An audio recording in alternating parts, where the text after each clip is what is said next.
Once upon a time, in a quiet town, there was a beautiful young woman named Promise. At just 21 years old, she had already endured more pain than most. Orphaned at the tender age of 10, she had been taken in by her uncle, Peter, and his wife, Angela. Though her parents had left behind enough money to secure her future, Peter took control of everything: her parents' house, their savings, and all their belongings. He and Angela never told Promise about her inheritance. Instead, they made her believe she was a burden, that they were doing her a favor by providing her with food and shelter.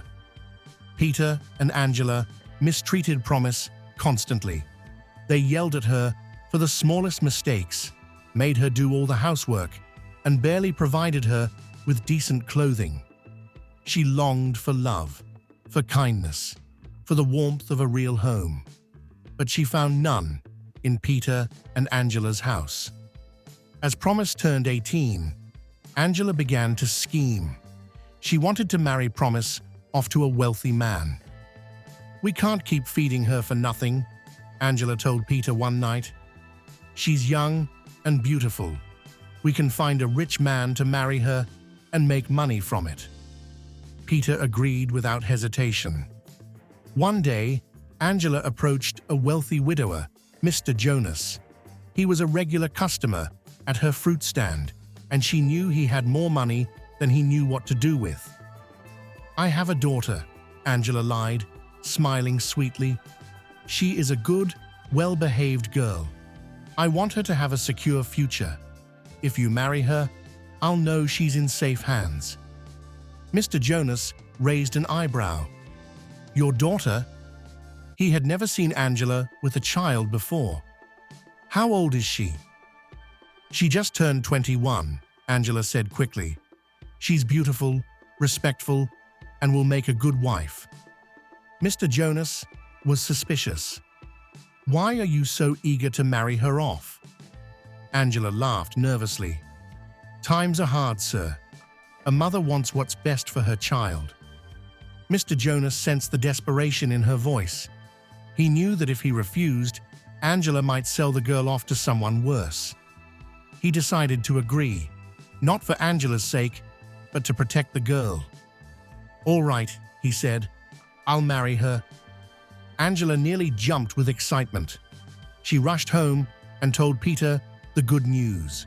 They summoned Promise immediately. "You'll be getting married in a few days," Peter said coldly. Promise's heart sank. "What? No, I don't want to get married. Please, Uncle Peter, don't do this to me." Angela rolled her eyes. "Do you think you have a choice? Mr. Jonas is a good man, and you should be grateful." Promise burst into tears, but her cries fell on deaf ears. That night, she made a desperate decision. She would run away.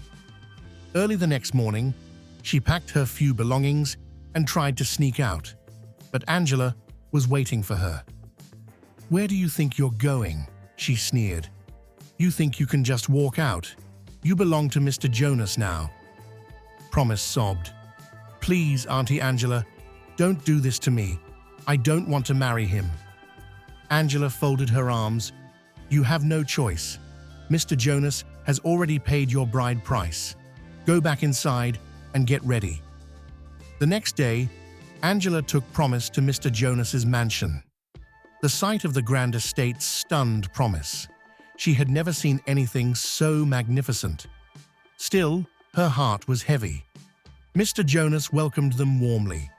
He handed Angela a thick envelope filled with money, assuring her that Promise would be well cared for. Dear amazing viewers, I know that you are wondering what life would be like for Promise to live with Mr. Jonas. Will she overcome this betrayal by her uncle and aunt? Keep watching to find out. Before I continue, I would like to ask you to kindly subscribe to my channel if you haven't subscribed yet. Please click on the subscribe button. Much appreciation. And if you are a returning subscriber, welcome back and thank you so much. Now back to the story. Promise was led to a beautiful bedroom, her own room. She was surprised. Shouldn't a wife share a room with her husband? Mr. Jonas was kind to her, always respectful, never forcing himself on her. He treated her like a daughter rather than a wife.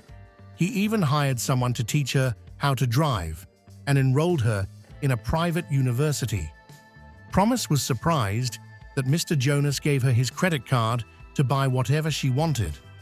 For the first time, she had access to shop online, and she bought some clothes from Anthropologie, Macy's, Bloomingdale's, and some of the fancy stores she heard other girls talk about at school. The girls at school complimented her outfits and told her she smelled good. Thanks to my favorite Loom deodorant and Elizabeth Arden gift from Macy's, she thought to herself. Weeks later, while shopping, Promise ran into some old neighbors. "Look who's here," one of them sneered. "Married to a man old enough to be her grandfather." Another girl laughed. "Tell us, Promise, how does it feel to sleep beside an old man every night?" Promise's face burned with shame. She hurried away, but their words stayed with her. She realized she had never been intimate with Mr. Jonas. Why had he married her if he had no interest in her as a wife? That afternoon, she found him in the garden. She hesitated, then sat beside him. "Mr. Jonas," she said softly, "can I ask you something?" He smiled. "Of course." She took a deep breath. "Why did you marry me? You've never treated me like a wife." Mr. Jonas sighed. "I knew Angela wanted money. I feared she would sell you off to a dangerous man if I didn't step in." Promise's eyes widened. "So, are we really married?" He chuckled. "No, Promise, we are not legally married." Relief flooded over her. She was free. A few weeks later, Mr. Jonas's son, Fred, returned from overseas. He was tall, handsome, and kind-hearted. The moment he met Promise, he was captivated by her beauty and grace. Over time, their friendship blossomed into love. Fred proposed, and this time, Promise said yes, not out of fear, but out of love. Months later, they had a grand wedding, one filled with genuine happiness and love. Peter and Angela were not invited. They had taken everything from her, but she had found her happiness in the end. However, Peter and Angela were not ready to let go of Promise so easily. Seeing her new life of wealth and luxury, they became consumed with jealousy. Determined to break up her marriage and gain access to her husband's fortune, they devised a sinister plan. Angela, consumed by jealousy and greed, devised a wicked plan to ruin Promise's happiness. She whispered venomous lies into Fred's ears, crafting deceitful stories to paint Promise as an unfaithful woman. She told Fred that before their marriage, Promise had been secretly involved with another man and had only married him for his wealth. "She deceived you, Fred," Angela said, with a feigned look of concern. "I just couldn't keep quiet anymore. She pretended to be innocent, but she's nothing but a liar. I even have proof." Fred's brows furrowed as he listened, doubt creeping into his heart. Though he loved Promise deeply, Angela's words planted a seed of unease. Could it be true? Had Promise hidden something from him? Meanwhile, Peter approached Fred separately with a different scheme. He claimed that Promise owed them a great debt and had abandoned her responsibilities to her real family. "She left us to suffer, Fred," Peter lamented, his voice heavy with false sorrow. "We took care of her, gave her food and shelter, and now she won't even acknowledge us. All we ask is for what she rightfully owes us. You're a good man, Fred. Surely you understand family obligations." Fred, being a man of principle, felt conflicted. He had always valued honesty and fairness. Could it be possible that Promise had deceived him? The weight of doubt sat heavily on his chest, but deep inside, he knew the woman he had married. That evening, Fred confronted Promise. His voice was calm, but the sadness in his eyes betrayed his internal turmoil. "Promise," he said, his gaze unwavering, "is there something you haven't told me? Your uncle and aunt are saying things that don't make sense." Promise, caught off guard, felt her heart shatter. She had endured enough cruelty from Peter and Angela to know they were capable of anything, but for them to now try to destroy her marriage was too much. Tears welled up in her eyes as she clutched Fred's hands. "Fred, they are lying. They only want your money. They never cared about me. They never treated me as family, only as a burden." Fred studied her intently. He could see the pain in her eyes, the sincerity in her words. His heart, which had been clouded with doubt, slowly cleared. "Please, Fred," she whispered, her voice breaking. "I would never lie to you. They stole from me, mistreated me, and now they want to ruin the one good thing in my life. You." Fred let out a slow breath, realization dawning on him. He nodded, cupping her face gently. "I believe you, my love, and I won't let them hurt you anymore." Determined to put an end to their manipulations, Fred arranged a meeting with Peter and Angela the next day.